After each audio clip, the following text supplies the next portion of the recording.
بسم اللہ الرحمن الرحیم۔ السلام علیکم ورحمۃ اللہ وبرکاتہ۔ عزیز طلباء، امید ہے کہ آپ خیریت سے ہوں گے۔ آج ہم قافیہ کا سبق نمبر 124 پڑھ رہے ہیں، جس کے اندر ہم ظروف مبنیہ کی دو قسم مذ اور منذ کی تفصیل پڑھیں گے۔ چلتے ہیں اپنے سبق کی جانب۔ بسم اللہ الرحمن الرحیم۔ ومنذ بمعنى اول المدت فيليهما المفرد المعرفة، وبمعنى الجميع فيليهما المقصود بالعدد، وقد يقع المصدر او الفعل او ان فيقدر زمان مضاف وهو مبتدأ وخبره ما بعده خلافا للزجاج۔ ترجمہ دیکھ لیتے ہیں۔ ومنذ بمعنى اول المدت فيليهما المفرد المعرفة، اور مذ اور منذ اول مدت کے معنی میں آتے ہیں۔ اس صورت میں ان کے بعد متصلاً مفرد معرفہ آتا ہے۔ وبمعنى الجميع فيليهما المقصود بالعدد، اور جمیع مدت کے معنی میں بھی آتے ہیں۔ اس صورت میں ان کے بعد متصلاً وہ چیز آتی ہے جو عدد سے مقصود ہو۔ وقد يقع المصدر او الفعل او ان فيقدر زمان مضاف، اور کبھی ان کے بعد مصدر یا فعل یا ان واقع ہوتا ہے۔ اس صورت میں ان کے بعد زمان محذوف ہوگا اور مضاف ہوگا۔ وهو مبتدأ وخبره ما بعده، اور وہ یعنی مذ اور منذ میں سے ہر ایک مبتدا ہوتا ہے اور اس کی خبر اس کا ما بعد ہوتا ہے۔ خلافا للزجاج، امام زجاج اس سے اختلاف کرتے ہیں۔ آج کے درس کے اندر ہم اسماء ظروف مبنیہ کی دو قسم مذ اور منذ کی تفصیل پڑھیں گے۔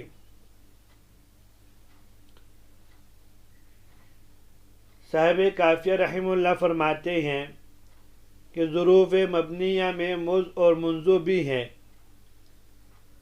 اور اس سے پہلے ہم یہ پڑھ چکے ہیں کہ مذ اور منذ حروف جارہ میں سے بھی تھے، لیکن یہاں حروف جارہ میں سے ہونے کی حیثیت سے نہیں بلکہ اسماء ظروف ہونے کی حیثیت سے ان کی بحث ہو رہی ہے۔ تو صاحب کتاب فرماتے بمعنی اول المدت، یعنی مذ اور منذ اس سے پہلے والے فعل کے لیے اول مدت کو بیان کرنے کے لیے آتے ہیں۔ جیسے کوئی کہتا ہے ما رأیتک مذ او منذ یوم الجمعہ، کہ میں نے آپ کو نہیں دیکھا اور میرے نہ دیکھنے کی ابتدا جمعے کے دن سے ہے۔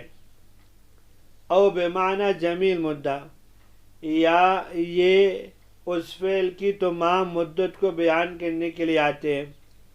جیسے اسی جملے کو کوئی کہنے والا کسی کو کہتا ہے ما رأیتک مذ او منذ شہر او شہران، یعنی میں نے آپ کو نہیں دیکھا لیکن کب تک؟ پورا مہینہ نہیں دیکھا، یا 2 مہینے سے نہیں دیکھا۔ اب ہمیں کیسے معلوم ہوگا کہ مذ اور منذ یہ پہلے معنی کے لیے ہے کہ دوسرے معنی کے لیے ہے؟ تو آپ نے اس سے پہلے ہدایت النحو کے اندر یہ بات پڑھی ہے، تو وہ فرماتے ہیں دیکھو بمعنی اول مدت ان صلح جوابا لمتى، اول مدت کے لیے آئے گا جب یہ جملہ متا کے جواب میں واقع ہو۔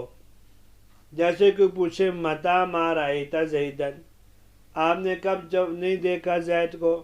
تو وہ کہتے ہیں ما رأیتہ مذ او منذ یوم الجمعہ، ای اول مدت انقطاع رؤیت ایاہ یوم الجمعہ، یعنی میرے اس کو نہ دیکھنے کی ابتدائی مدت جمعے کا دن ہے.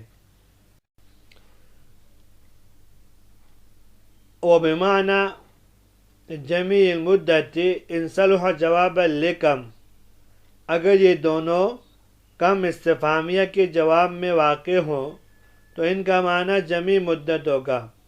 جیسے کوئی پوچھے کم مدتاً ما رأیت زیدن، تو اس کے جواب میں کہا جائے گا ما رأیت مذ او منذ یومان یا شہر شہران وغیرہ ذالک.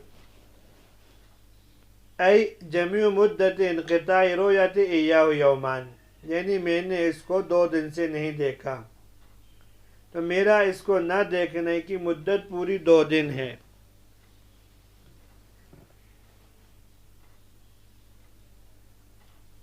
تو صاحب کافیہ رحمہ اللہ نے اس کو مختصر الفاظ میں یوں فرمایا کہ مذ اور منذ جب اول مدت کے معنی میں ہو فیلیہما المفرد المعرفہ، تو ان دونوں کے بعد جو اسم ہوگا وہ مفرد معرفہ ہوگا. تو ان دونوں کے بعد جو اسم مفرد معرفہ ہوگا یہ اس بات کی نشانی و علامت ہوگی کہ مذ اور منذ اول مدت کے معنی میں ہے، اس لیے کہ اول مدت امر واحد اور متعین وقت ہوگا، وگرنہ بصورت دیگر اس پر اول مدت کا حکم لگانا ہی صحیح نہیں ہوگا، کیونکہ نامعلوم وقت سے کلام معلوم کی ابتدا کیسے ہوگی. مفرد معرفہ کا مطلب یہ ہے کہ وہ اسم تثنیہ جمع نہیں ہوگا بلکہ مفرد ہوگا اگرچہ مضاف ہو کر مرکب ہو. وبمعنى الجمیع فیلیہما المقصود بالعدد، اور جب یہ دونوں پوری مدت کے معنی میں ہو تو ان کے بعد والا اسم متکلم کی مراد کے مطابق ہوگا. یعنی اگر وہ 1 دن کا بتانا چاہ رہا ہو تو مفرد ہوگا، 2 دن کا بتانا چاہ رہا ہو تو تثنیہ ہوگا، 3 کا بتانا چاہ رہا ہو تو جمع ہوگا. چاہے وہ نکرہ ہو یا معرفہ، دونوں میں سے کسی ایک کی تعین کی کوئی ضروری نہیں، کیونکہ جمیع مدت کا بیان کرنا دونوں صورتوں میں حاصل ہو جاتے ہیں. جیسے ما رأیت زیدا مذ او منذ یومان، جمیع مدت عدم رؤیت ایاہ یومان، یعنی میری اس کو نہ دیکھنے کی پوری مدت 2 دن ہے. وقد یقع المصدر او الفعل او ان او ان، یہاں تک تو جو قاعدہ منذ اور مذ کے لیے بیان ہوا وہ اصل اور کثیر الاستعمال کی صورت تھی. تب یہاں وہ ذکر فرما رہے ہیں جو خلاف الاصل اور قلیل الاستعمال ہے، اور فرماتے ہیں قد جب مضارع پہ داخل ہوتا ہے تو کبھی کبھی کا معنی ہوتا ہے. تو کبھی کبھار صاحب کتاب فرماتے ہیں کبھی کبھار ان دونوں کے بعد مصدر بھی آتا ہے جو ہمیشہ کے لیے مفرد ہوگا، تثنیہ و جمع نہیں ہو سکتا. جیسے ما خرجت مذ او منذ ذهبت، اور کبھی ان مخففہ ہوگا ما خرجت مذ ان ذهبت، اور کبھی ان مثقلہ ہوگا جیسے ما خرجت مذ او منذ انک ذاہب، اور کبھی پورا جملہ اسمی ہوگا لیکن یہ بہت ہی قلیل الاستعمال ہے، جیسے ما خرجت مذ او منذ زید مسافر. البتہ ان تمام صورتوں میں ان کے بعد لفظ زمان مضاف محذوف ہوگا، تو یوں ہوگا ما خرجت مذ او منذ زمان و ذہابک.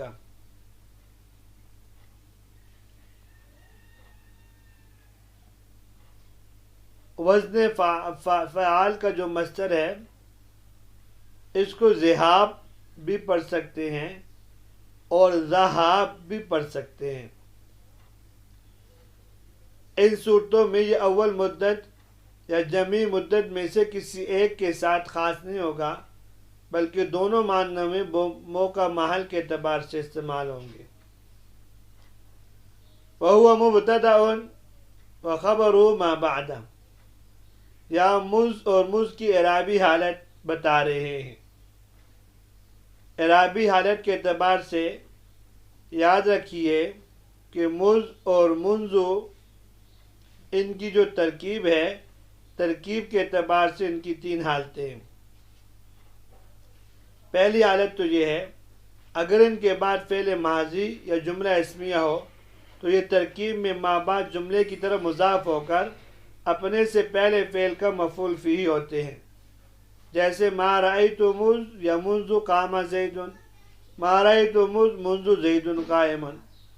اور اگر ان کے بعد جملہ نہ ہو بلکہ اسم ہو جو اور مرفوع ہو، خواہ وہ مفرد ہو یا مرکب، مفید یا غیر مفید، تو یہ مبتدا ہوتے ہیں، اور جو اسم مرفوع ان کے بعد ہے وہ ان کی خبر ہوتا ہے، اور یہ مبتدا خبر سے مل کر مستقل جملہ ہوتے ہیں، اور یہ جملہ اپنے سے پہلے جملے کی تفسیر کرتا ہے، جیسے ما رأیت مذ منذ یوم الجمعہ، ما رأیت مذ منذ یومان۔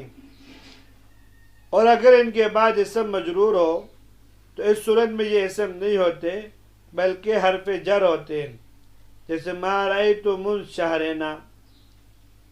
مذ کے مبنی ہونے کی وجہ یہ ہے کہ اس کو تعداد حروف میں من حرف جر کے ساتھ مشابہت ہے، اور منذ کو مذ پر محمول کر کے مبنی کہا گیا ہے۔ صاحب کتاب رحمہ اللہ نے صرف ایک حالت ذکر کی کہ وہ مبتدا و خبر ما بعد، کہ مذ اور منذ میں سے کوئی بھی ظرف ہو کر جب جملے میں واقع ہو تو جمہور علماء نحو کے ہاں یہ مبتدا واقع ہوں گے، اور ما بعد والا اسم ان کے لیے خبر بنے گا، خلافاً للزجاج کہ امام زجاج رحمہ اللہ اس مسئلے میں جمہور کے مخالف ہیں۔ وہ فرماتے ہیں منذ اور مذ دونوں مبتدا نہیں بلکہ خبر مقدم واقع ہوں گے، اور ان کا ما بعد مبتدا مؤخر ہوگا۔ ان کی دلیل یہ ہے کہ مذ اور منذ دونوں اس میں ظرف نکرہ ہے، اور نکرہ مبتدا نہیں بن سکتا۔ دوسری دلیل یہ ہے کہ جب بھی شروع میں جار مجرور یا ظرف واقع ہو تو اسے خبر مقدم بنایا جاتا ہے، لیکن جمہور علماء اس کے جواب یہ دیتے ہیں یہ دونوں اگرچہ نکرہ ہیں لیکن انہیں معرفہ کی تعبیر میں لے کر مبتدا بنا دیں گے، اور ان کے مبنی ہونے کی وجہ یہ ہے کہ دونوں لفظاً اور وزن ہر طرح حروف کے مشابہ ہیں۔